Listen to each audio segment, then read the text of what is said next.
Praise the Lord. ప్రభు పేట అందరికీ శుభాభివందనాలు. ఈరోజు దేవుని వాక్య సందేశం యోహాను సువార్త 8:31. మీరు నా వాక్యమందు నిలిచిన వారైతే నిజముగా నాకు శిష్యులై ఉండి సత్యమును గ్రహించదరని వాక్యం సెలవిస్తుంది. ఈ లోకం ఒక మాయా ప్రపంచం. మన కళ్ళ కనిపించే అందము మనల్ని మాయలో పడేస్తుంది. మెరిసేదంతా బంగారం కాదన్నట్లు మనకి కనిపించేదంతా నిజము కాదు. మన కళ్ళు మనల్ని మోసం చేస్తాయి. అబద్ధం మనల్ని మోసం పొందుతుంది. సత్యం మనలను స్వతంత్రం చేస్తుంది. సాతాను అబద్ధికుడు. ఆదిని వాడు సత్యం ముందు నిలిచిన వాడు కాడు. వాడి ఎందుకు సత్యమే లేదు. వాడు అబద్ధం ఆడినప్పుడు తన స్వభావం అనుసరించి మాట్లాడను. వాడు అబద్ధికుడును అబద్ధమునకును జనకుడై ఉన్నాడని యోహాను సువార్త 8:44 వాక్యం సెలవిస్తుంది. ఏదైనా తోటలో అవ్వతో మీరు చావని అబద్ధం చెప్పి మోసం చేసి దేవునికి వ్యతిరేకంగా పాపం చేసేలా చేశాడు. దేవుడు చేసిన సృష్టిని అబద్ధంతో మోసంతో పాడు చేశాడు. దేవుడు ఎంతో ఇష్టపడి తన కోసం చేసుకున్న మనుషులను అబద్ధంలో ముంచి దేనికి దూరం చేయడమే సాతాను పని.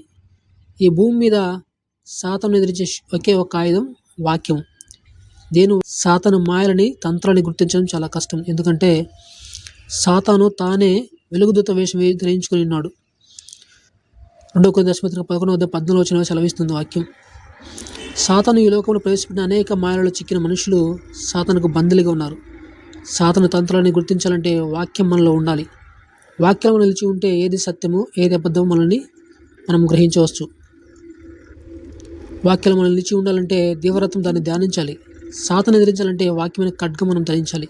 సాతాను ఈ లోకంలో ప్రవేశపెట్టిన వినోద కార్యక్రమాలు మనుషుల జీవితంలోకి చొచ్చుకొని పోయి వాటికి బందీలుగా మారిపోవడంతో వాక్యానికి దూరం అయిపోతున్నారు. మన హృదయం పాపం అనే విషయంతో నిండి ఉంటే మనం సత్యమును గ్రహించలేము. మనలో ఉన్న పాపం అనే విషయమునకు ఉరుగుడు వాక్యము. ఆ వాక్యం యేసు ప్రభువే.